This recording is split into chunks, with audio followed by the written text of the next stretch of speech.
Video surveillance in public transport is important for security, but also for operations and safety.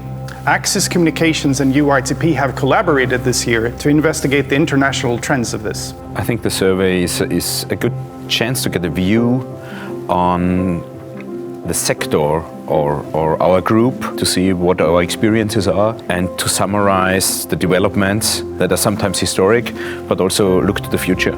Almost 2/3 of the responders have network cameras as part of their surveillance systems today, and little over half of the responders are using something called a hybrid surveillance system.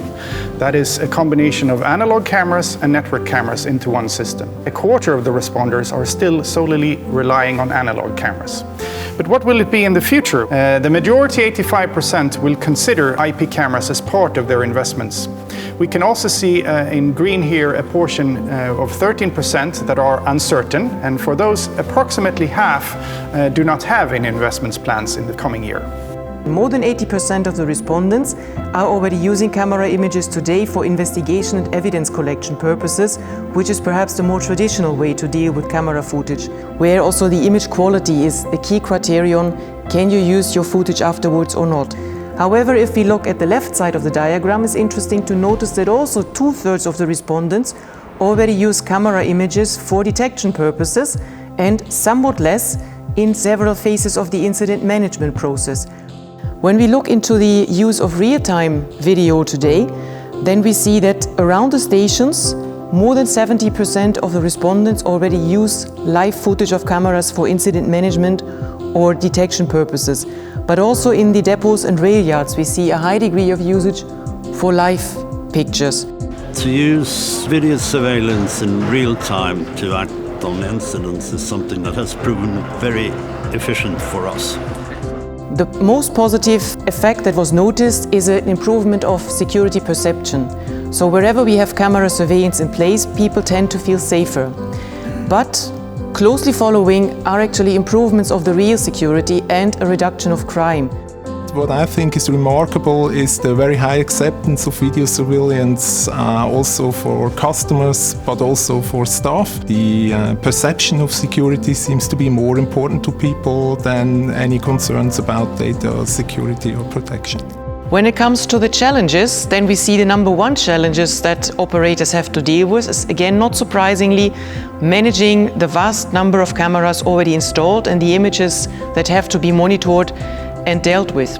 We see some challenges concerning the poor image quality, and we also see some issues concerning the skills required for operators to handle all the system. What is interesting to notice is that about 20% of the operators mentioned they have no issues from the technical point of view with camera systems. And in the survey, we have looked into 12 different analytics divided into the 4 groups you see up here. And in general, it's a very high awareness of video analytics. From 35 to almost 80% of all responders know of some of the analytics, one way or another. The use of intelligent analytics for the detection of incidents is a really interesting development in the video surveillance world, and we see from the survey that a decent amount of operators are already using some applications, and that many more are very interested in the future in using such applications. What is the interest of video analytics moving forward? First of all, it's quite broad, and there seems to be a high interest amongst all the 12 video analytics in the survey. And a summary to this slide here is that approximately 50% of the responders will be using somewhere between 7 and 10 different video analytics moving forward if the interest continues like this. And let's move over to some conclusions, Andrea. What are those? I think it has become very clear that network video is the future of video surveillance in public transport, but it's important to keep in mind that analog cameras will continue to play a role for quite a while. So I guess it's safe to say we will see these hybrid systems still for the foreseeable future. And another finding is the usage of video surveillance has classically been in the investigation phase, evidence making, but it's now moving over to the real-time use of it in the detection and the response phase. And if this trend continues, it will have a positive impact on the ability to handle incidents. Yeah, exactly. So I guess that's just another step to make technology a real support for security staff. So we can look forward to more interesting developments. Yeah. And with that, we thank you for listening to us from Axis and from UITP.